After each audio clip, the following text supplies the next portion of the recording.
Numbers 19. The Lord said to Moses and Aaron, "This is a requirement of the law that the Lord has commanded. Tell the Israelites to bring you a red heifer without defect or blemish and that has never been under a yoke. Give it to Eleazar the priest. It is to be taken outside the camp and slaughtered in his presence. Then Eleazar the priest is to take some of its blood on his finger and sprinkle it 7 times toward the front of the tent of meeting. While he watches, the heifer is to be burned, its hide, flesh, blood, and intestines. The priest is to take some cedar wood, hyssop, and scarlet wool and throw them onto the burning heifer. After that, the priest must wash his clothes and bathe himself with water. He may then come into the camp, but he will be ceremonially unclean till evening.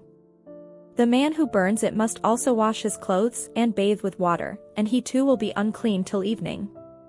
A man who is clean shall gather up the ashes of the heifer and put them in a ceremonially cleaned place outside the camp. They are to be kept by the Israelite community for use in the water of cleansing. It is for purification from sin.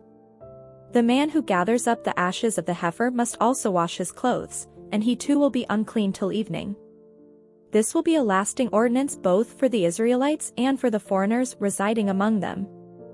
Whoever touches a human corpse will be unclean for 7 days. They must purify themselves with the water on the 3rd day and on the 7th day, then they will be clean. But if they do not purify themselves on the 3rd and 7th days, they will not be clean. If they fail to purify themselves after touching a human corpse, they defile the Lord's tabernacle. They must be cut off from Israel.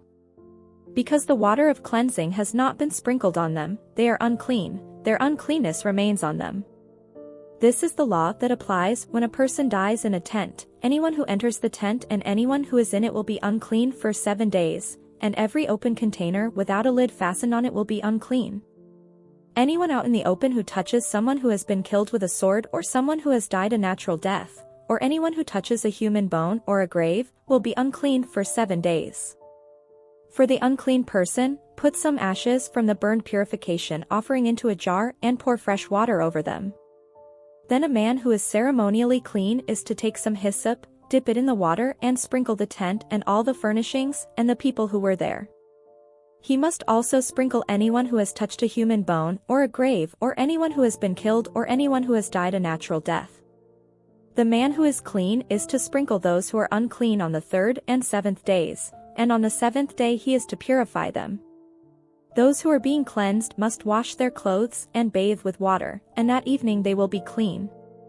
But if those who are unclean do not purify themselves, they must be cut off from the community, because they have defiled the sanctuary of the Lord. The water of cleansing has not been sprinkled on them, and they are unclean. This is a lasting ordinance for them. The man who sprinkles the water of cleansing must also wash his clothes, and anyone who touches the water of cleansing will be unclean till evening. Anything that an unclean person touches becomes unclean, and anyone who touches it becomes unclean till evening.